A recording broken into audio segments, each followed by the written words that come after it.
What's going on, everyone? Welcome to another exciting episode of Forever News! The only news source that provides anything and everything anime and manga related, and we don't bore you. We get into it. Oh, and we've recently started to add in a bunch of other stuff that we cover as well. Just thought I'd throw that in there. I must go, must leave this house. I must go, the time is now. I must go, it's time to get out. And before we get started, if you would hit that subscribe button and that bell, it helps the channel a whole lot. It helps you to get the videos quicker. It helps me to get you guys to watch quicker. All of that good stuff. So please subscribe and hit the bell. Takes a second. Thank you very much. And this time around, I figured we'd start off a little bit backwards. Let's start off with the weekly Shonen magazine and weekly Shonen Jump author comments. Always a treat. And starting off with Shonen Jump, we got the new series by Tadatoshi Fujimaki, the author of Kuroko no Basket. He got a new manga and Jump. I am honored to have another series. I plan to do my best while working as if I am a newcomer. Dog, you got a legendary series, Kuroko. Relax on that. Then we got Yuto Tsukuda from Tenmaku Cinema, one of the creators of Shokugeki no Soma. They also have a new series in Jump. The pronunciation of main character Shinichi's name is like Shinuchi or Kondoru. Okay. I don't know what to say there. We got Akane Banashi's Yuki Suenaga. I read Mei Tante no Mama de Ite Naruse ha Tenka wo Tori ni Iku, aka Naruse goes to conquer the country while still being a detective. It was great. Why didn't you just say the first, like, yo, we don't know all of that stuff. Mite no Mama de, like, yo, just say the title, dog. I'm saying. We got Miyamoto's Shuhei Miyazaki. I got a leg cramp and it was in a lot of pain. I've been saying it's a screaming calf muscle like a soccer player. That hurts. We got Yuto Suzuki, Sakamoto Days. For instant ramen, I like Sapporo Ichiban salt flavor. For cup yakisoba, I go with Peiyang. Alrighty then. Jujutsu Kaisen's Gege Akutami. I forgot to draw the flashy thing on Makora's chest. I didn't mention it before, but I had also forgotten Sukuna's Nue's mark. Alrighty. Yo, Gege says something every single week. Just let the mystery, float. I don't get why you're doing this, Gege. Like, we get it. You put a lot of thought into these characters in these manga, okay? Just chill. Then we're going to skip on over to My Hero Academia's Kohei Horikoshi. I assumed all manga artists or aspiring manga artists read Akira and Berserk. If you haven't, at the very least, watch the movie of Akira, something. Get some Akira in your life. And of course, read Berserk. I mean, if you want to watch any of the anime, go watch the 97 anime that adapts the Golden Age arc. That shit is incredible. But yeah, get some type of Akira and Berserk in your life, I'm saying. We got the Elusive Samurai, also Assassination Classroom, now banned in certain states. Yusei Matsui, Sakura Sensei, Saiki Sensei, Fujimaki Sensei. I'm so happy to be back in the pages of Jump with my old Battlefield buddies. Hey, I love hearing it. We'll skip on over to the Ichinose Family's Deadly Sins by Taizan 5. The season is changing, but please take care of your health and enjoy chapter 21. I don't know, I just really love that this author don't play no games about promoting their manga. Like, make sure you read the manga. And I'm so sorry that I've been falling behind Taizan 5 because you've made greatness already and it's only 20 chapters deep. I apologize. Martial Magic and Muscles, Hajime Komodo. I got a new toothbrush. It feels like my teeth are getting so clean. Love it. Okay, promote oral hygiene. I like it. Black Clover's Yuki Tabata. Fujimaki Sensei, Sakura and Sayaki Sensei, welcome back. I'll do my best to fight alongside you all. Hey, Tabata's inspired. Like, yo, that resurgence of those Jump authors looks like it's bringing in some good energy. All right, I dig it. And yeah, there was no One Piece that week, so there was no One Piece author comment, but that was Weekly Shonen Jump. Let's hop on over to Weekly Shonen Magazine. We got Kei Urana, author of Gachi Akuta.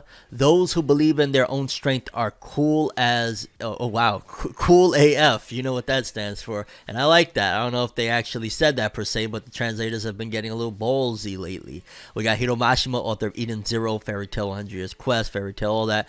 I recently got a pretty interesting offer as a manga artist, but as I don't have any time nowadays, I can't humor it. And yeah, if you've seen the last mini episode of FORNEVER News or the weekly episodes of FORNEVER News, yeah, Hiro Mashima said he got too much on his plate. He just can't accept any more work. He's doing, 3 manga now, 2 weekly series, or 1 bi-weekly series, 1 weekly series, a monthly series, an original anime, a video game. He's booked. Leave him alone. Stop asking him to do things, okay? George Morikawa's Hajime no Ippo's George Morikawa. There was an ominous aura in the skies above the council. Boruto. What's going on up there? What's happening? We got Yusuke Nomura, author of Blue Lock. I feel out of sorts when I'm out of Meyer biscuits. It's a snack that I can eat without ever getting tired of it. Imagine this was like a little under the table sponsorship deals, because I've never heard of Meyer biscuits and I might be totally off, but that's just funny to think. Then we got Negi Haraba, author Ranger Reject. I've drawn the subject matter, so now it's time to draw the cover for volume number 10. I heard recently some backlash towards Ranger Reject. Is it true for any Ranger Reject fans out there that like the latest chapters were they bad or something? We got Nakaba Suzuki, author of Four Nights of the Apocalypse and Seven Deadly Sins. I want to make shampoo from Ranma One Half my wife is one of the many conversational topics that came out of a raucous conversation I had while drinking with my editors. Ah, yes, Nakaba-chan, always with the drinking. No, let me not be disrespectful with the chan, but yeah, Nakaba Suzuki, stop drinking. And we'll close it off with Yoshitoki Oima from To Your Eternity. I got to see the cherry blossoms this year. I'm so happy. I love cherry blossom trees. They are just so freaking beautiful. Shout outs to the cherry blossom trees. Like, love them. Let's hop on over to the top 50 best-selling manga of the week, courtesy of Jose_K. That's the vibe right now. And we got places 50 through 41 to start off with. We got Saint Seiya Next Dimension, Volume 14. I didn't know that there was a Saint Seiya manga. I ain't gonna lie, I really like Saint Seiya. I like the art style. I like, even though it's old school at this point to a lot of people, I rock with Saint Seiya very heavy. 3 days, 12.8K, not bad for a series from like what, the 70s or something, or maybe 80s. Well, it might be 70s and 80s. I don't know. Blue Lock Volume 21, 13K, 503. Blue Lock Volume 16, 13.1, 600K. It's nuts, Blue Lock, but it's so good. I ain't gonna lie, I just finished the first season. Blue Lock is so good. Kaiju number 8, Volume 9, 13.4, total 417,000 sales. Blue Lock again, Volume 17, 15, both doing 13.4 and 13.6 apiece. Oshi no Ko, 24 days, another 13.6 this week, bringing his total to 128K, and people just do not stop talking about how incredible that anime is. I really got to get into it. P, Volume 7 in 6 days, 13.9, almost 14K. Congrats, Jump. You played yourself. You played yourself massively, because you could have been eating off of this and growing it even further with a dope anime. Instead, you're like, it's not doing the craziest sales, so let's get it out of here. You played yourself, Jump. You done goofed. Let's go on over to 40 through 31. I'm upset after that one. We got, once again, we got Holo Live. What's Holo Live? I feel like I know that series. In 6 days, 14K. We got another Blue Lock, Volume 14, 14K in a week, 643,000 total. Then we got Ron Komonohashi Detective, or Komonohashi Ron no Kindan Suiri, which is from the author of Katekyo Hitman Reborn, their latest work, Volume 10 in 6 days, 14.1. And this is an aside series, and I'm willing to bet a lot of this is just people being like, oh, it's a Kuromato, I'm going to read it. And I think there's an anime. Is there an anime out? Or I want to say the anime either came out or is coming out, something like that, and I'm super goofing. I should have already seen it if it is out. But yeah, I've been dying to check that out. Blue Lock Volume 12, 14.2, 673,000 total. Holy smokes. Is it like a sexualized Chun-Li for World's End Harem Fantasia, Volume 13, in 6 days, 14.3. Alrighty. Blue Lock, yet again, another volume, 13, 14.6 this week. All of them up to this point is like about 5 to 600K in total. Fairy Tail 100 Years Quest, volume 14, 3 days, 14.8K. Crazy cover. Is that Irene? Or is it Eileen? Irene, I forget, but is that Eris's mom? Was I just spoiled on Fairy Tail 100 Years Quest by the cover? I ain't gonna lie, I haven't read Fairy Tail 100 Years Quest since like 2019-ish, mid-2019, and I was, or no, maybe even later than that, late 2019, I want to say. It's been a little minute, but I wouldn't mind getting back into it, if nothing else, to see how the hell is Irene back? Is there some Edo Tensei going on here? What the heck? And she kind of looks a little bit like fluorescent, so maybe. But yeah, it's dope to see it going on, and I'm waiting for that anime. Blue Lock Volume 23, that's the latest volume, I believe. Another 15K, 326,000 total. Raichi, what's going on here? 23 volumes deep. We got places 30 through 21. Another Blue Lock Volume 22, 15.5. Is that Gagamaru? Hey, I know the names now. I can tell you. Gagamaru, 471K. Blue Lock episode Nagi. Hey, it's Nagi and Reo. I know the names. 16.2k, 241k total. That's why it's getting a movie. Soso no Friere in volume 10 in 25 days, 251k, 16 this week. That's going to be a big one when the anime comes. Look out for that. I think it's, what is it called in English? I forget. But yeah, Soso no Friere, and I'm so used to calling it that by now. Yo, why at number 24, Yowamushi Pedal? I for a split second thought that was Deku riding a bike. I was like, yo, Deku's in a bike manga. Let's go. No, volume 83 at that. Jeez. And there was a lot of anime episodes of that one. In 3 days, 18.4k. Alrighty. Okay, Yowamushi Pedal. Then we got places 20 through 11. Let's see. We got Record of Ragnarok, volume 18 in 21 days, 165k. Mission Yozakura Family. Okay, volume 17 in 6 days, 21.2k. Not bad, not bad. Alright. I mean, technically, it's kind of crazy that they canceled Peepa Peepa P. That's been out way less time, and it did 14k in its latest volume. And this one's only doing 7k more, but they still letting Mission Yozakura Family rock. I see the bias jump. We got One Piece volume 105 still tearing it up. 29.3k this week, 1.674 total. My Dress Up Darling volume 11, 16 days, 33.1. Nice, 219k total. Cardcaptor Sakura. Why is Cardcaptor Sakura still doing volumes? What's going on here? We got at number 11, The Elusive Samurai volume 10 in 6 days, 35k. That cover is very interesting. It looks like a young kid trying to be a samurai or something. Then we got top 10. At number 10, volume 22 of Jujutsu Kaisen with 36.9k, total of 1.2 million. It's catching up to that latest One Piece volume. I'm just saying. We got Gokura Kugai volume 2. Didn't they just end that? I want to say, did that just, maybe I'm super misremembering, but I feel like either they just ended that or I'm totally misremembering. That's something else. But yeah, that's pretty good freaking sales. Or is that the one that I started reading that was pretty cool? I don't know, but yeah, not bad sales for that. Witch Watch volume 10 in 6 days, 37.3. Okay, Witch Watch continuing to go on. Dragon Quest: The Adventure of Dai, Avon and the Demon. This is the Avon prequel, I want to say. I hope they do an anime on that one. Which I think there's a new Dragon Quest Dai anime. That might be it. The Adventures of Dai, Avon. They might be doing the Avon anime next. 37.6k. Kishibe Rohan. Hey, I have that. That must be a re-release. I have that in English. In 6 days, 38.8k. Yeah, that's pretty dope. Martial Magic and Muscles, Volume 16. In 6 days, 48.9. I wonder if the anime, I don't think the anime did anything for it, to be honest with you. I think the last volume did just about those sales, if not maybe a slight bit more. So we'll see, I guess, in the next couple weeks if these Martial volumes are doing anything. If not, Martial's anime is yeah.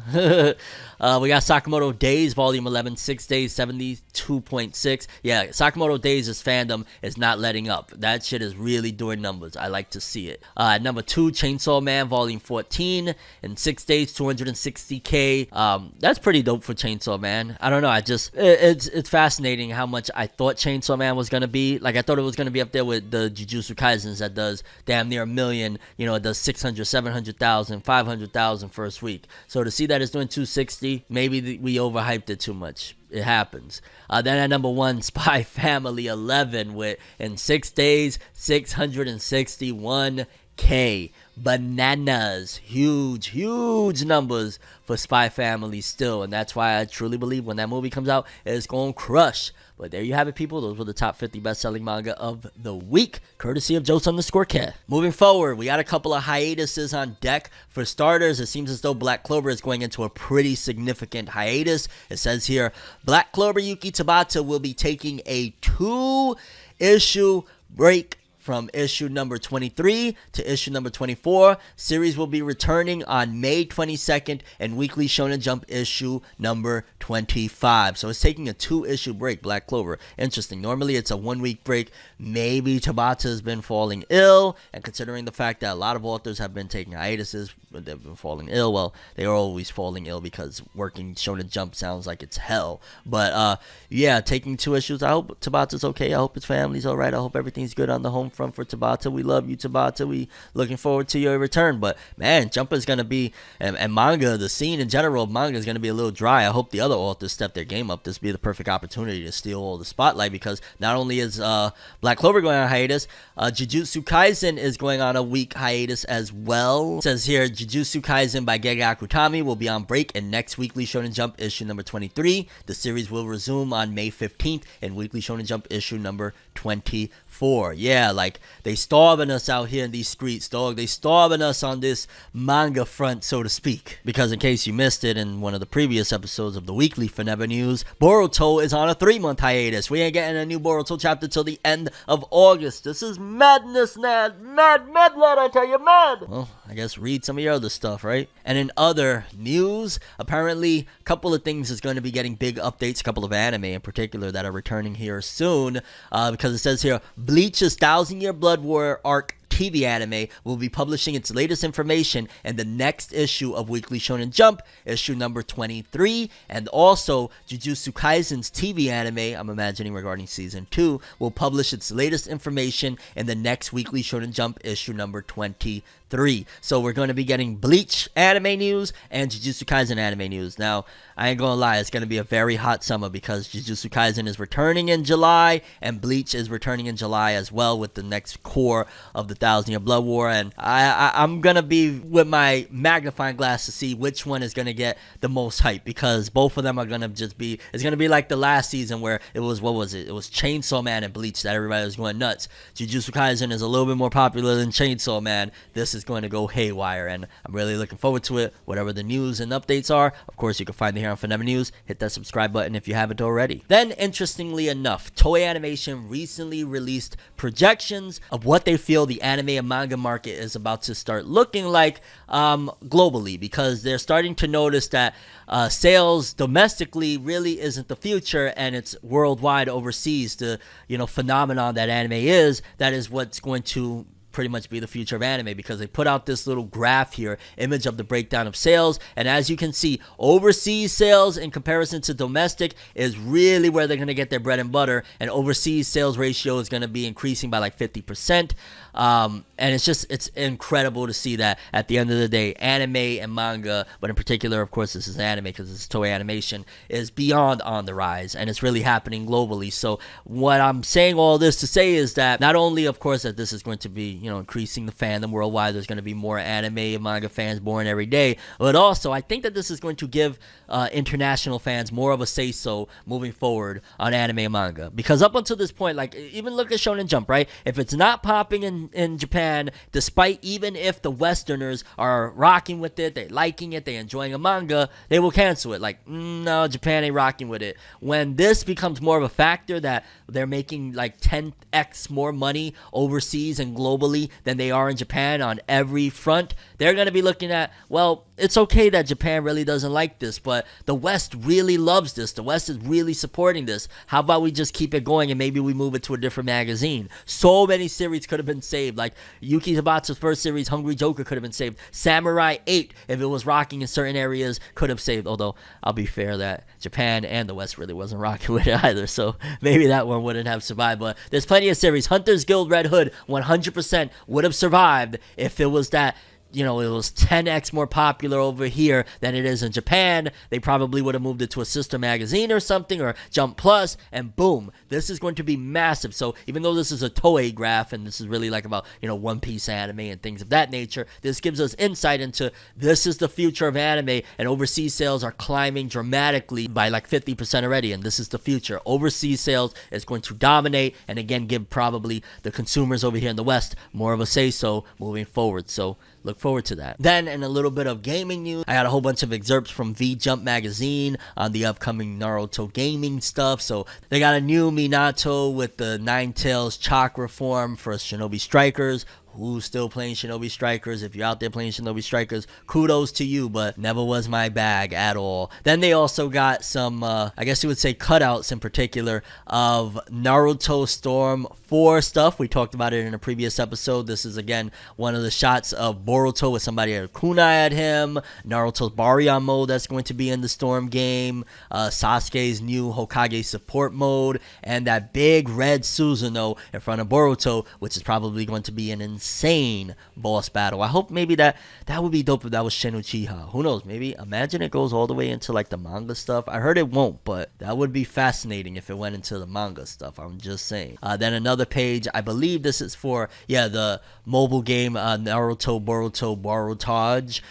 Is that Shisui? Okay, they got some Shisui up in here, and then they got Itachi from his Anbu days. I want to say that's in its Anbu days. That the art looks so good. I ain't gonna lie. Borutage art just always looks fire, to say the least. And yeah, that was just a little bit of Naruto gaming stuff, and there's quite a bit of Naruto gaming related stuff, although it's funny that there's a chunk of it here, but none of it is really like getting anybody going crazy per se. I think the Storm stuff, personally, for me and a lot of fans, gets them excited. The Borutage stuff is just really, it's a gacha game at the end of the day. I don't care about Shinobi Strikers, and some people will be like, it's just DLC for Storm, so we'll see. I don't know. It looks really fire for me, but yeah, maybe a new Naruto game after the Storm connections would be fire, and something ideally way different from Shinobi Strikers. Moving forward, all one of you Me and Roboko fans out there says Me and Roboko's TV anime will be distributed on Netflix starting May 1st, 2023, with an image of Roboko and the characters.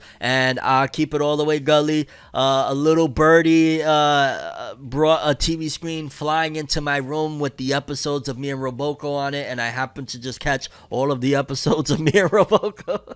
No, but I watched the Roboko anime, and it was disappointing to a certain degree, because it was like it felt almost like it was for Gen Z. Like, if you're a TikTok era type of person, I think this is going to dominate social media, especially over there in Japan, 100%. But as a whole, Me and Roboko, I would have loved just a real adaptation of it, to be honest with you. I would have loved to actually just straight up get the chapters, because it's a really dope manga. From what I read, I really enjoyed it. So the way that they handled it, it feels almost disrespectful to how dope Me and Roboko is and what type of anime adaptation it got. It's like, really, that's how much you believe in it, huh? You let it rock all this time and jump to give it 3-minute episodes.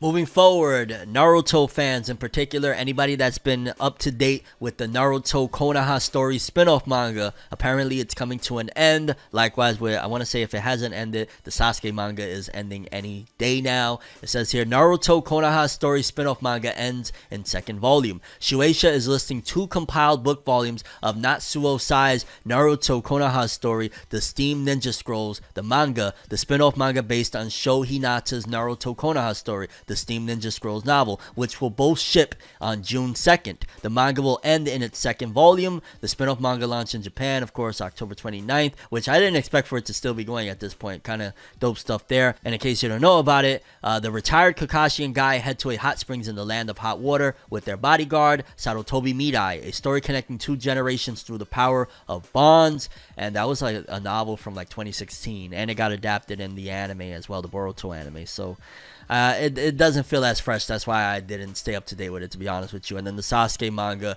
they quickly adapted into the Boruto anime, so I kind of just watched it via the Boruto anime, although I know the manga is a lot better. But yeah, they didn't do these 2 manga that much justice, I feel. Moving forward, in case you don't know, there's a new Makoto Shinkai film that is in theaters. I think it's still in theaters right now, called Suzume. I've been wanting to watch it, to be honest with you, but this is the earnings that it did in the US thus far. It says Makoto Shinkai's Suzume anime film earns $5 million at US box office. The numbers recently rolled in for the US box office debut of Makoto Shinkai's Suzume anime film, which pulled in $5 million and landed at number 7 for its opening weekend. Critics have been voicing their opinions as well, and Shinkai's 13th film is currently certified fresh on Rotten Tomatoes with a 95% tomato meter rating and 98% audience score. Suzume is Shinkai's 13th directorial work following Weathering with You's release in 2019. Shinkai's earlier works also include Your Name, which was freaking huge, and it was only Demon Slayer that bodied Your Name, because aside from that, it was a very big deal. Children Who Chase Lost Voices, 5 centimeters per second, The Garden of Words. The film also marks the director's third collaboration with popular Japanese rock band Rad Wimps. And I think $5 million for that film is not the greatest showing in the world, but it's decent. I mean, I continue to go back to when anime films started to make their return to the US with like Battle of Gods, and I don't even think the Battle of Gods do $1 million in the first week. I don't even think it. I think it did like 500,000 or something. Or was that a One Piece film? Like, the point being is that for this being a film that is not really, you know, attached to any big name, I think $5 million is just fine. And at the end of the day, it did buku works in like China and Japan, so it's already at like $200+ million, so it'll be all right. That little extra $5 million bag was just pushing Makoto Shinkai's name even further here in the West, and yeah, I really want to see that movie. Next up, people that use the Netflix subscription service. Yeah, they done did it. They actually did it. They went through with it, and woo,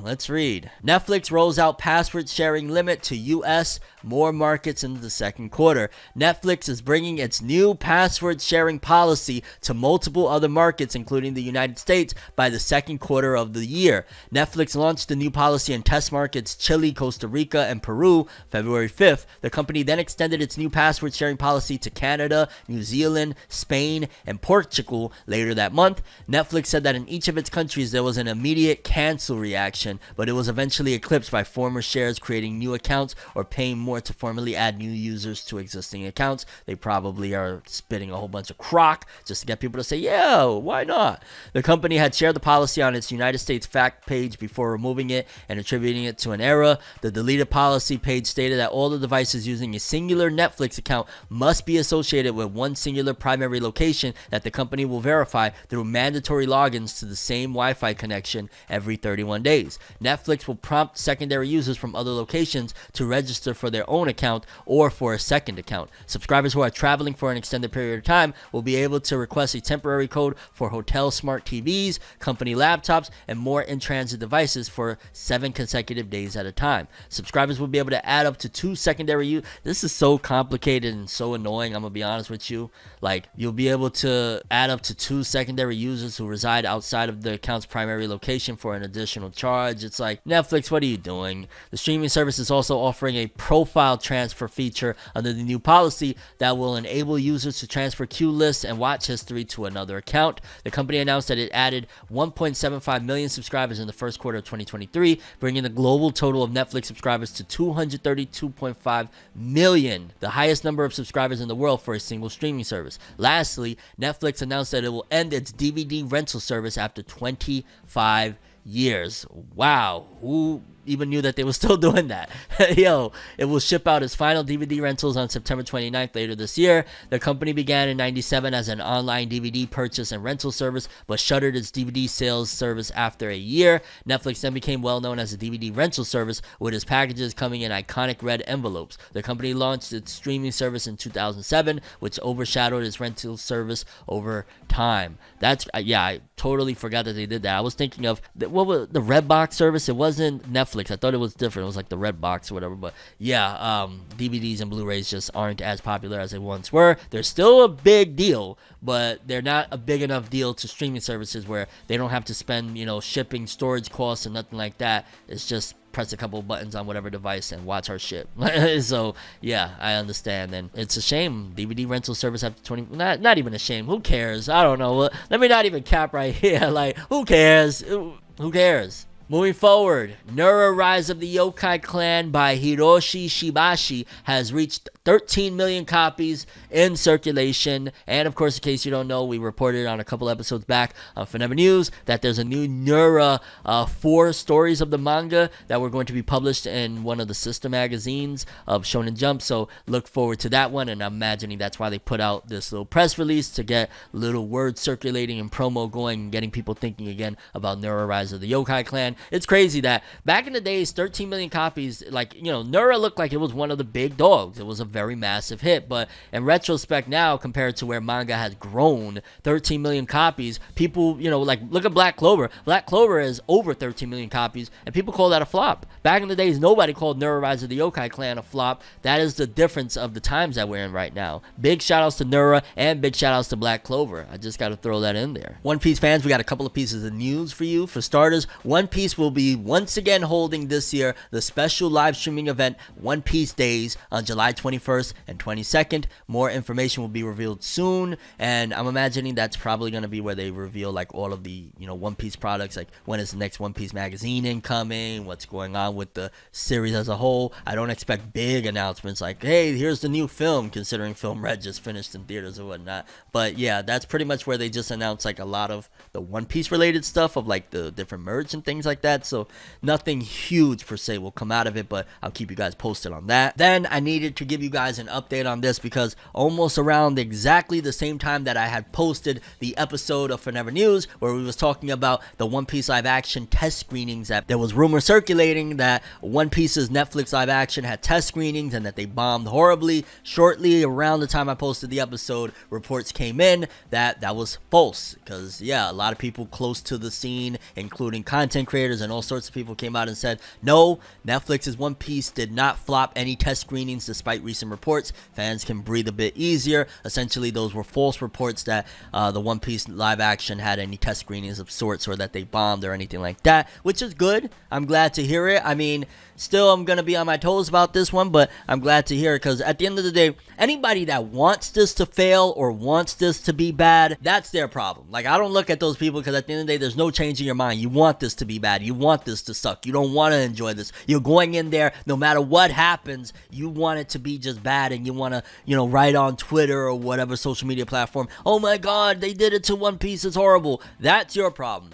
I'm going into this one, I want this to be good. I want to at the very least enjoy it. Same way like I somewhat enjoyed the Cowboy Bebop live action. In fact, I had a lot of fun with it up until like the last couple episodes. I'm hoping that the One Piece live action can do even better than that, and that people can actually enjoy it. So even though those false reports came in, I'm hoping that this thing turns out really good. And I'm glad that seemingly those reports were false, and a lot of people close to the scene said no, that has not happened. And I'm looking forward to when we get a first trailer. I think that first trailer is going to set the tone of how people feel. If the reaction and the response is, oh, it's terrible, it sucks, then we'll know that, hey, they're capping on the reports being capped. But we gotta wait and see. Either way, I've heard that also shortly after posting that episode, people were saying that the person that was sharing those thoughts has been proven to be false. So I gotta do a little bit better on my due diligence regarding these stories and whatnot. But yeah, it seems as though those reports were false, and we still are awaiting the first major reveal of what this thing is going to look like. I want it to be good. I know a couple people over there, it seems as though they're working very diligently, very hard, and hopefully all of those reports were false, because it'd be nice to get a good live action, especially of one of the best manga and Shonen Jump of all time, One Piece. Next up, I am really hype about this story. So y'all mostly know, in case you don't, that the Berserk series has never really had the best adaptation in the world. You know what I mean? Like the 1990, was it the early 2000s or late 90s? The animation was not the greatest in the world. The art looked good, and in general, that's my favorite adaptation. I could watch it over and over, but as a whole, it deserved a bit better. Then following that, we got the movies that had a lot of CGI that kind of messed up the tone, and then the 2016-2017 anime that was full CGI and just wasn't the best adaptation in the world. I love the story of Berserk, so I watched through it and I have a decent time with it. But as a whole, the Berserk series deserves so much better. However, it seems as though one of the executive producers of the Castlevania animated series recently was speaking about how he would remake Berserk, which is very big statements, because I've heard in the past that this director or this producer has said that they wanted to do a Berserk adaptation. Let's read this. Adi Shankar, Castlevania's executive producer, discusses how he'd remake Berserk. Adi Shankar has a lot on his plate, with the executive producer of Castlevania working on animated adaptations of Captain Laserhawk, a Blood Dragon remix, Devil May Cry, and PUBG, to name a few. In the past, Shankar had stated that a dream project of his would be to adapt the dark manga series known as Berserk. With the Band of the Hawk having a very track record as an anime, comicbook.com was able to pick Shankar's brain about how he would approach the story by Kentaro Miura. In talking with comicbook.com, they were able to ask Adi if he felt adapting the masterpiece manga by Kentaro Miura was an impossible task, with the producer stating that he didn't see it as impossible. Nothing is impossible. Everything in the world out there was once considered impossible, like space travel and skyscrapers. All of it sounds crazy. If you think of it, it can be done. Can a Western Berserk happen? Further in our discussion, Shankar took the example of The Witcher and its adaptations to heart, since the story of Geralt is one that blends the supernatural with an aesthetic quite like Berserk's in its European feudalistic style. All these properties are vastly different. If you look at something like The Witcher, to me, The Witcher is 1000% a literary property. It's cool. You can put Geralt in all these different situations and the world is a polished fantasy world, so you stick with the literature. The art style in that example is open to interpretation. For The Witcher and Berserk, you have to make a clear decision as to how much should you ground it in reality and its own sense of gravity. Those things can be movable to a degree. Shankar then explained that he felt in creating a Berserk adaptation, it was important to harness the themes Miura put forth, noting that he would be extremely cognizant when it came to bringing the Band of the Hawk back to animation. What makes Berserk appear challenging is that it's a literary property with a distinct visual style that you have to preserve. It's a marriage between these two pillars, but you have to preserve the two pillars. It's a balancing act because you always have to speak to the hardcore audience, but you also have to know what to interject versus what would be blasphemous to put in. You need to think about the intent of the author, and you have to preserve what Kentaro Miura wanted. And I'll be honest with you, if we got a Berserk adaptation in the style of the Castlevania animated series, I would be yes, thank you. That would be a freaking incredible. That would be amazing. I think most fans of Berserk would absolutely love and adore that. So hearing this from this guy is like, hey, at least somebody is taking this thought, you know what I'm saying, serious. I don't understand why up until this point. I mean, even you look at what happened when, rest his soul, rest in peace to Kentaro Miura, but when he passed away, manga sales skyrocketed. People know about Berserk. It's just that they've never been fed something that is, unanimously panned as like, no, this is greatness. Like, once you make something an undeniable adaptation of Berserk, I have no doubt in my mind that it'll take off immensely. Like, you make it a really dope adaptation, something with great art and animation, it writes itself a check, okay? Like, it writes itself because it is an incredible series, and if they do it right, it'll make them the money that they want, right? Berserk, one of the big things is that it's so dark. How do you make money out of this? Make a proper adaptation. There you go. Don't cheap out on the animation. Don't go the CGI route. Don't do anything other than make it like if you're making, I don't know, a new season of something from Ufotable, and voila. And by no means does it have to be at the Ufotable or even Studio Mappa level. It could be an A1 Pictures. It could be a Studio Bones. It could be any of these other studios that make great anime. Do one for Berserk, and it seems as though this dude is at the very least taking it serious of maybe down the road. I mean, he got his hands full right now with quite a few projects, but I don't want to put it past it that this guy that is a massive fan of Berserk, maybe when Berserk is over, they'll be like, alright, it's finally over. Let's do a real adaptation of this bad boy. Let's start it from the top. I'm always down for another adaptation of the Golden Age. It's that damn good. And I guess we'll close this one off with some Walking Dead news, because I thought The Walking Dead was a done data. I think the comic had ended some time ago, and I believe the series on AMC ended. The original series ended a while ago, but it seems as though AMC is like, we need that Walking Dead money, because there are a ton of Walking Dead spin-offs incoming, one of them ending. Let's read and you guys can know everything that's happening with The Walking Dead, a franchise that I thought was over with, but they still got a lot more incoming. The Walking Dead spin-off premiere dates for Fear, Dead City, Daryl Dixon, and the Rick and Michonne. The Walking Dead ended with its Rest in Peace series finale, but the Walking Dead universe lives on. AMC Networks will expand the world of the Walker apocalypse with the 8th and final season of the original spin-off Fear the Walking Dead, before launching 3 new sequel series to the now ended flagship show following Maggie and Negan to New York City, finding Daryl Dixon marooned overseas in France, and reuniting Michonne and Rick Grimes. Also on the way is a short-form series continuation of the episodic anthology series Tales of the Walking Dead. And for starters, so Fear the Walking Dead Season 8 is split into 2 6-episode parts, with Part 1 premiering May 11th on AMC Plus and May 14th at 9 p.m. on AMC. The second half of the shortened 8th and final season will later air in 2023. The 8th season of Fear begins after the conclusion of season 7, when Morgan's and Madison's hopes to rescue Mo from Padre did not go as planned. Now Morgan, Madison, and the others they brought to the island are living under Padre's cynical rule. With our characters demoralized and dejected, the task of reigniting belief in a better world rests with the person Morgan and Madison set out to rescue in the first place, Morgan's daughter, Mo. Then, the 6th episode first season of The Walking Dead Dead City premieres Sunday, June 18th at 10 p.m. EST on AMC and AMC Plus, immediately following Fear the Walking Dead's mid-season finale. Following the series premiere, Dead City will move to its regular time slot on Sundays at 9 p.m. EST starting June 25th. Dead City follows Maggie and Negan. How did that pair come about? How? Didn't Negan bash out Glenn's brains? Like, I think it was one season after that I stopped watching The Walking Dead, maybe 2 at most, but what? Traveling into a post-apocalyptic Manhattan long ago, cut off from the mainland. I ain't gonna lie, that almost sounds like a colonization type of thing. Like, he beat her baby daddy to death and now she's with him, and maybe there's some animosity there, but this just feels wrong. The crumbling city is filled with the dead and Denises who have made New York City their own world full of anarchy, danger, beauty, and terror. And yeah, I don't know if I'm watching that one at all. Then we also have AMC confirmed a late 2023 release window for the 6th episode first season of The Walking Dead Daryl Dixon. An exact premiere date is to be determined, but past seasons of The Walking Dead and Fear the Walking Dead have typically debuted late summer in August or early fall in October. Daryl washes ashore in France and struggles to piece together how he got there and why. The series tracks his journey across a broken but resilient France as he hopes to find a way back home. As he makes the journey through the connections he forms along the way. As he makes the journey, though, the connections he forms along the way complicate his ultimate plan. And then the last one, originally scheduled for 2023, it was delayed. The Walking Dead Rick and Michonne to 2024, a premiere date for the 6th episode. So all of them are like 6 episodes. What the hell?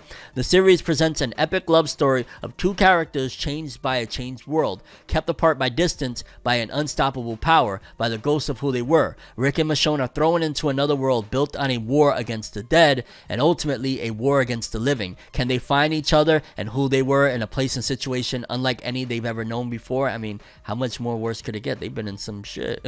Are they enemies, lovers, victims, victors? Without each other, are they even alive? Or will they find that they too are the Walking Dead? Wow, I ain't gonna lie, AMC is like, we can't let go of this show. It's funny to think about, to be honest with you. And of all of those, I ain't gonna lie, the Rick and Michonne one I'm kind of interested in. Maybe the Daryl one. I'm not watching the Maggie and Negan one. As cool as Negan was, and maybe that might be the best one, it just feels wrong. Like, Glenn is turning in his grave right now. What the hell, dog? What the hell? Let's start off with Naruto Storm Connections, because a lot of people, when the game was announced, were very disappointed in particular, because it basically seemed as though with the trailer that accompanied it, that it was going to be a collection of the Naruto Storm games, and a lot of fans was like, what is this, fam? This is not what I ordered. You know what I'm saying? This is not what the doctor ordered. And it basically seemed as though it was just going to be like 2 characters that were going to be added to the game, Ashura and Indra. And a lot of fans was like, they should have been in the game already. This is like, we don't want it. We don't care. This is like boring. It seems as though they're delivering something more to it, because with this big announcement and trailer, it seems as though Naruto's Baryon mode, as well as some new stuff for Sasuke and a whole new story mode, is incoming to the Naruto Storm Connections game that was not available in any of the previous iterations of Naruto Storm. It says here, Bandai Namco Entertainment began streaming a trailer on Friday for the Naruto x Boruto Ultimate Ninja Storm Connections game, and it reveals that Naruto Uzumaki's Baryon mode and Sasuke Uchiha's supporting Kage will join the game as new playable characters. And there's still no release date as of this time, but it does say that the game is coming to PS5, PS4, Nintendo Switch, Xbox One, Xbox Series XS, and PC via Steam this year. However, along with that announcement came some visuals that showcase that there's going to be more to this game, because one of the visuals in particular was a Boruto standing in front of a Susanoo, a giant red Susanoo. And a lot of people were like, so wait a minute, is this going to be a big boss battle? And if so, whose red Susanoo is that? Like,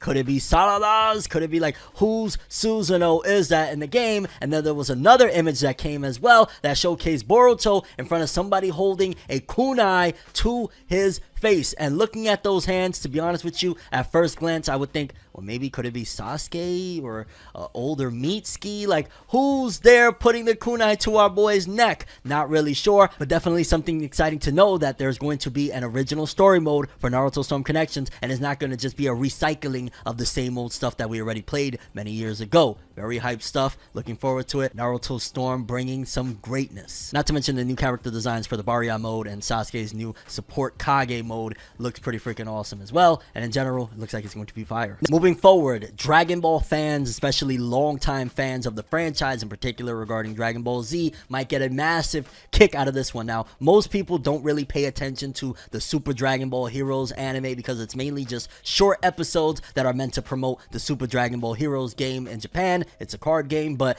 it seems as though with this episode, at the very least, it caught a lot of people's interest, including mine, because a fan favorite returned to the series for this episode, Future Gohan. You know, the future Gohan that was slain by the androids in Trunks' timeline, that Gohan. And apparently he's reunited with Trunks for this episode, and I'm not gonna lie, I actually had to take a look at the episode, and it was pretty interesting. It made me wish, like, man, if only Super Dragon Ball Heroes was actually good, this would be good. Or at the very least, canonical, something. Dragon Ball has done plenty of things in its lifetime, but when it comes to Gohan, one era stands out above the rest. The character has had their ups and downs, but their most beloved era showcases Gohan at their lowest. After all, Future Gohan is on another level when it comes to angst and action, and at last, Future Gohan got the chance to reunite with Trunks thanks to a special update from Super Dragon Ball Heroes. During the episode, they're apparently in a battle against what seemingly was like a perfect cell that was under control, and Gohan says, "Trunks, I'm sorry, the anger at my own weakness to protect the history at the cost of those multiple other timelines. Guess I was lost and confused." Future Gohan shared, "I'm still unable to recover from that despair. I know how powerless I am, but this time I need to protect you." To which Trunks says, "No, don't apologize. This time we need to protect each other. I want to protect you as well." And it just was freaking awesome. Not to mention throughout the episode there was other instances of great things that is like, what the hell is going on? Like Frieza's son Chilled being in the episode. Yeah, it's not really canonical, but throughout Dragon Ball's history apparently Frieza has a son. Not to mention Yamcha has a girl that asks him to marry her. And the episode even ends off with Goku and Vegeta fusing into Vegito to fight some dude named Demigra. Like, yeah, if you want to watch some epic 10 minutes of Dragon Ball animation going at it, you might want to check this one out. It's Super Dragon Ball Heroes Ultra God Mission Episode 8. It's a banger, like legit. It's really freaking awesome. So you may have heard murmurings around the interwebs regarding TikTok getting banned from here and there, or at the very least there was massive attempts to ban TikTok pretty much globally, but especially in particular in the West. They feel as though it's a danger to the children, and it seems as though one state took it all away because TikTok is now banned in Montana. Montana lawmakers vote to completely ban TikTok in the state. Montana became the first U.S. state on Friday to pass legislation banning TikTok on all personal devices, sending a bill to Governor Greg Gianforte prohibiting TikTok from operating within state lines and barring app stores from offering TikTok for downloads. The legislation marks the furthest step yet by a state government to restrict TikTok over perceived security concerns, and comes as some federal lawmakers have called for a national ban of TikTok. Lawmakers in Montana's House voted 54-43 to give final approval to the bill known as SB 419. Should Gianforte sign the bill, it would take effect in January, but the legislation could quickly face significant legal challenges. And this is going to get very messy because, of course, this is not only a Montana problem, this is a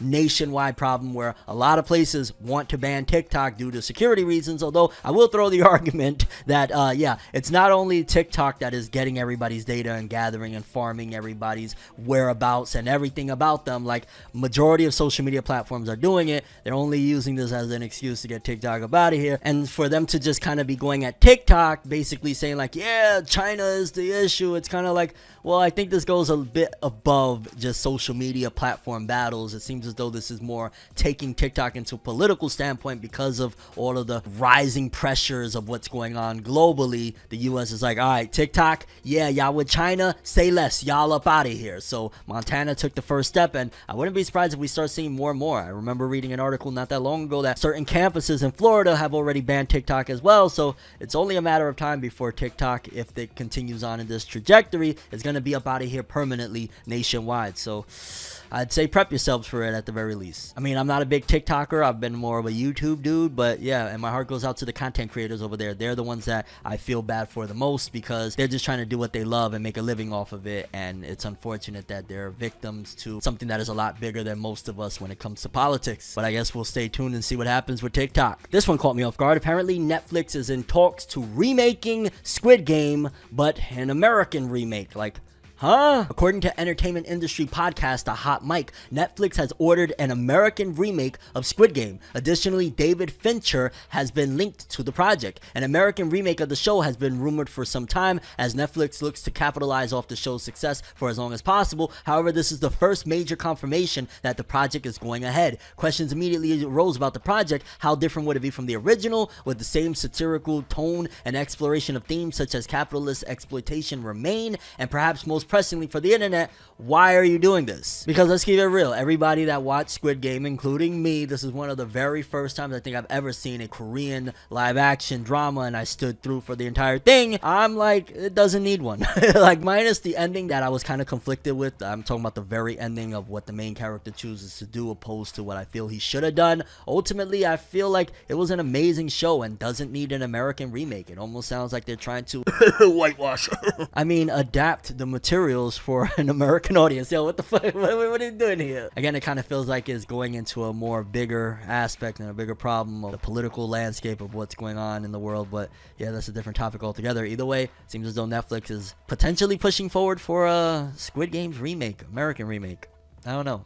It's not needed. Why? And last story of this episode. Apparently, Shonen Jump got tired of this author having a massive amount of breaks, despite the fact that it's due to their health, and pretty much gave this series and the author the boot. The female president and new employees will be 4X in 100 days by Suzume has been officially terminated after 8 months of absence at Shonen Jump Plus's app. The editorial states the decision comes after considering the mangaka's health condition and approval. Yeah, right.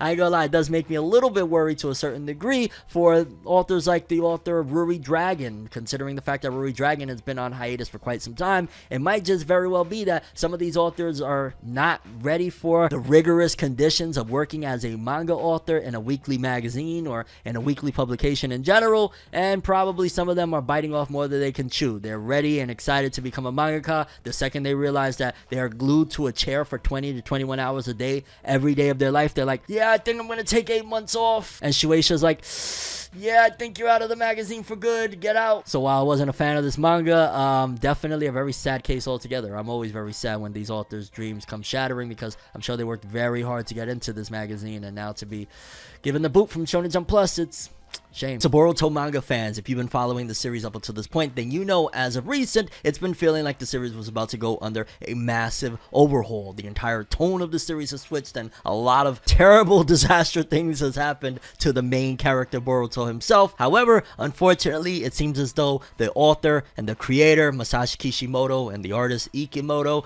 are going to be pulling the rug from under us because Boruto manga is going on hiatus. It says here, Boruto manga will be going on a 3-month hiatus. The series is set to resume August 2023 with the release of B Jump's October issue. Boruto chapter 81 is therefore scheduled for release on August 20th, 2023. So essentially, as it stands right now, we're in April. We won't be getting another manga chapter of Boruto until basically the end of the summer. So it's going to be a Boruto-less summer, and it's very unfortunate because for starters, one of the major things is the fact that, didn't they do this last year now that I think about it? They gave us an extra month, but I want to say it was like June-ish. They took like a month or two off from the Boruto manga, and now they're doing this yet again. But also, for fans of the series, if you've been paying attention to the manga, then you know that this is going to be a grandiose return because the story has taken a massive turning point. That is, yeah, something fans have been waiting for since pretty much the series' inception. So definitely you're going to want to stay tuned. But yeah, I'm one that is a fan of this series and am very, very upset and disappointed that no new Boruto manga till the end of summer, August 20th. No! no. Immediately starts making me think like, damn, I wonder what my life is gonna be like in August.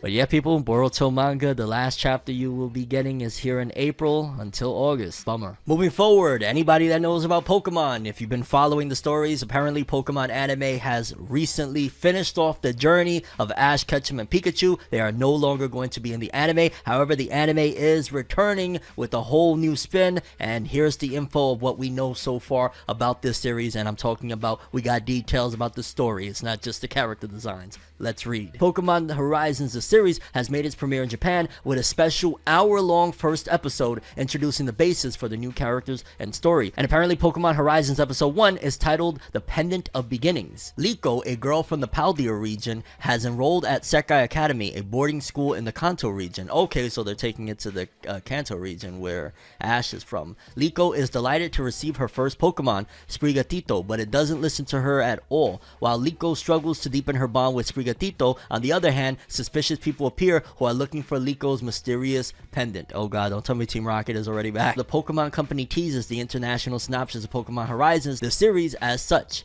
In Pokemon Horizons, the series, dual protagonist Liko, whose partner Pokemon is Sprigatito, and Roy will encounter many characters during their journey, including a group led by Freed and Captain Pikachu called the Rising Volt Tacklers. Traveling across the Pokemon world on an airship, the Rising Volt Tacklers include Orla, who enjoys mechanical and electrical work and is accompanied by her partner, Pokemon Metagross. So yeah, it definitely seems as though they're going all the way with this new one. They're not turning back. They're not looking back to Ash. And I'm interested at the very least, like I said before, to see episode 1. If I don't catch it in subtitled, I might just wait for that dub because it's Pokemon. I'm not in a rush to jump into it. I'll probably wait for the English version. But if you didn't know anything about it, now you know. Music lovers and music fans alike, I have massive news regarding the whole AI recent debacles of the world, because in case you missed it, AI has been running rampant and a lot of people have been making AI clones of different voices such as Donald Trump and a lot of musicians as well. Like, it's been absolute madness, and it's been to the point where a lot of musicians are not having it. I've seen recently a lot of people's videos have been getting removed for making AI voices of Eminem, and there's been a lot of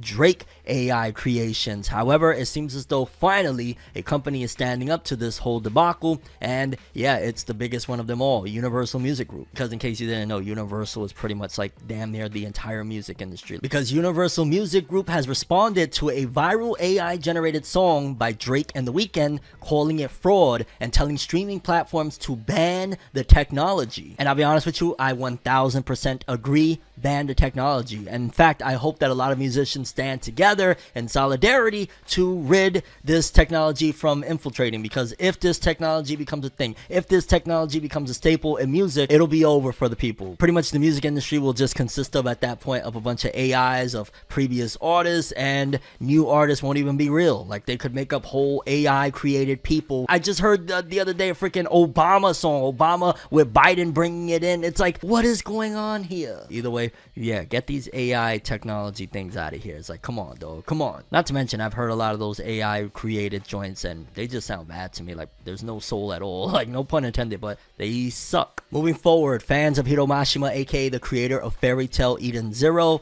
the man is at it again, because in a recent author comment, he said that he's working on another manga. This man doesn't stop. Is he even human? Maybe he's an AI.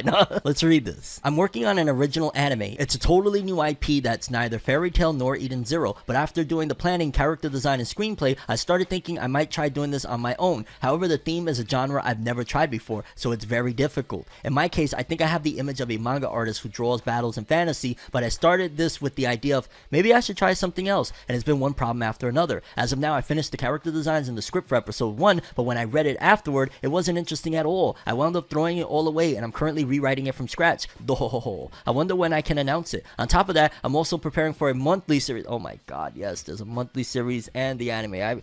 When I read this article, I was like, whoa! And I think I'll be able to announce it soon. It will be a short-term limited series, but since it will be released parallel with Eden Zero and Fairy Tail, I'm already feeling motivated. I'm looking forward to what kind of story it will be after it's announced, but it's a little different from any Mashima series so far, and while it's a battle fantasy, it has a sense of ethics you don't usually find in a Mashima series. That's very interesting. And on top of that, I'm working on an original game. My god, in the past I've made my own freeware game called Rebecca and the Mansion of Machines, but this one is a completely new IP with myself in charge of the character design and basic image of the game, the system, the scenario, and plot, while the screenplay and programming are made with a sense of, let's leave it to someone who can do this sort of thing. It looks like the genre is going to be exploration, horror, adventure. Yep, I didn't feel like I could write a horror scenario, so I thought I'd leave it to someone else, but I think it'd be nice if I could check the character's dialogue in detail and finish it with my own writing style. I have a few other projects that I can't announce yet, but either way, it's fulfilling. Folks may call me busy, but the way I see it, it's definitely busy. I don't like to sell myself as being busy, but this time, it's true. Therefore, I won't be able to accept new projects until further notice. Sorry. For a manga artist, there's nothing wrong with turning down a job request, and 1000% I agree. I mean, the man just said he's working on 3 different series, an anime original, and a video game. He's busy. Leave him alone. Stop calling his phone, okay? He'll get back to you, I don't know, next March or something like that. Leave the man alone. But big ups to Hiro Mashima, a legendary GOAT in the manga industry. Moving forward, in case you haven't been following, there was recently allegations against the actor Jonathan Majors, that later the allegations were recanted. However, this actor Jonathan Majors, again from the movie Creed 3, is seeing some massive losses because of these allegations, which is crazy and definitely a testament to how messed up society is right now, that in 2023 allegations is enough to destroy and take away a lot of things that you have going on. Because according to this, it says Jonathan Majors has been dropped from a number of projects as well as his management and publicity team. These projects include an adaptation of The Man in My Basement, an ad campaign for the Texas Rangers MLB team, a Fifth Estate Otis Redding biopic, and I'm not gonna lie, it just really is very sad to see, because this man was a rising star. I just started to get aware of him recently, seeing him in photos with Michael B. Jordan and being like, oh snap, oh Creed 3, okay, like good for you, brother. And then seeing all this come out, it's allegations that were recanted, and it's just sad all around. But you know, my heart goes out to homie, and I hope things turn around. As it stands right now, man is losing a lot. Moving forward, fans of Sonic, in particular the Sonic films that have been coming out over the last few years, it seems as though the Knuckles spinoff, that to be honest with you I forgot was even a thing, is coming full force and is currently in full development. The cinematic world of Sonic the Hedgehog continues to expand as production began today on the television spinoff focused on Knuckles, the explosive character voiced by Idris Elba. Shout out to Idris Elba, love to hear it. After being introduced to Sonic and his friends during the events of Sonic the Hedgehog 2, Knuckles is set to live out his own adventure where he'll get to know his own group of secondary characters before the franchise returns to the big screen next year. Behind the scenes, some familiar faces will be returning to this world, as the same crew that had worked on the 2 movies will also be a part of this spin-off. Jeff Howler, who has stepped behind the camera for both Sonic the Hedgehog movies, will be in charge of directing the pilot episode of Knuckles, telling the story of the protagonist on a hilarious and action-packed journey of self-discovery as he agrees to train Wade as his protege and teach him the ways of the Echidna warrior. By the way, I said Echidna as like, you know, we're talking anime and stuff like that. I think, isn't he Knuckles the Enchanter? But yeah, I forget the lore of Sonic sometimes. Forgive me. Other cast members that will be joining the fun are Eddie Patterson, Julian Barat, Scott Mescudi, Ellie Taylor, and guest star Rory McCann. Since production for the series began last month, it is possible that it will be launched on the platform before the 3rd Sonic movie races into theaters. I'm not gonna lie, never in my wildest dreams back in the 90s that I think all of this stuff would be happening, especially considering it feels like the Sonic IP over like the last, I don't know, maybe 15 years has taken a massive beating, with people just saying, leave it alone, the games don't work in 3D, seeing that it actually transitioned very gracefully to the film screen, you know, to movies and whatnot. I love to see it, because I thought that Sonic was going to go a certain way of like being forgotten, and Sonic is really, really awesome and really dope. So to see that it's making waves and doing some really good stuff, and it's successful in general in movies and now this spin-off series, I'm here for it. Let's go Knuckles. Terra Formars fans, I got a quick update for you. Terra Formars artist Tachibana Kenichi is asking the readers to wait just a little bit longer for its return, according to next issue of Weekly Young Jump. And I'd imagine, considering this manga has been on hiatus for, gosh, I don't even know, it's been years upon years, the fact that he's saying just wait a little bit longer with an update like that means either he just got the green light, or in general he is in the process of bringing it back, and we'll see what happens. But either way, Terra Formars is returning. Who knows, maybe it'll return with a new adaptation. It's been quite some time since the last one. I wouldn't mind it. And to close this one off, there's definitely something very interesting regarding the author of Beelzebub, Ryuhei Tamura. Now, you probably, if you've been following the long-form episodes of Forever News, know that he has a new manga and a new Shonen Jump magazine that is an educational magazine, and it's about like Egypt and all sorts of really interesting stuff, but it was mainly geared towards younger readership. However, I did not know that Ryuhei Tamura has another manga that is debuting, getting on his Hiromashima grind, so to speak, in a whole different magazine. It says here, Beelzebub author Ryuhei Tamura launches new sci-fi manga, Cosmos, and I'm not gonna lie, the art, very interesting, definitely looks a little bit Chainsaw Man inspired, I'm not gonna lie. The girl in particular in the front looks like a more serious power. Ryuhei Tamura, the author best known for the Beelzebub manga, has launched a new manga in the May issue of Sunday GX in the sci-fi high school drama Cosmos. This new series marks the first published non-educational series for Tamura since Hard Boiled Cop and Dolphin, which was serialized in Weekly Shonen Jump from 2020 till 2021. Tamura currently has another series underway in Secret Pyramid, Pyramid no Himitsu, as part of the Bentame Jump educational manga anthology. The story is described as such. Cosmos is a sci-fi drama featuring Kade Mizumori, a high school student who can also see through people's lies and lives a quiet life so as not to stand out. But when he meets a mysterious girl in Rin Homura, he and his life begin to change by becoming an insurance investigator dedicated to tracking down aliens. It's extremely interesting that Sunday GX is a Shogakukan magazine, and everything Ryuhei Tamura has done up until this point, even the upcoming Pyramid manga that he's working on, has been with Shueisha. Fascinating. Yeah, people, those are all the stories we have for today's episode. Thanks for watching. I'm FORNEVERNEWS, and as always, people, have an awesome day. And remember the golden rule! Anime and manga for life, boy! Have an awesome day. Peace in, and you guys just watched another episode of Forever News! Have an awesome day. Subscribe and hit that bell to get more. Yeah! I have a dream, alone in my room as I sit with the tea. Couldn't possibly think what I often see, and you don't even know how I often blink. Lights be flashing and looking at me, such an odd unique, yet I'm so unique and you're looking at me. If the walls could talk, they would probably read Bleach, and I'd probably say, bitch, get the fuck off me.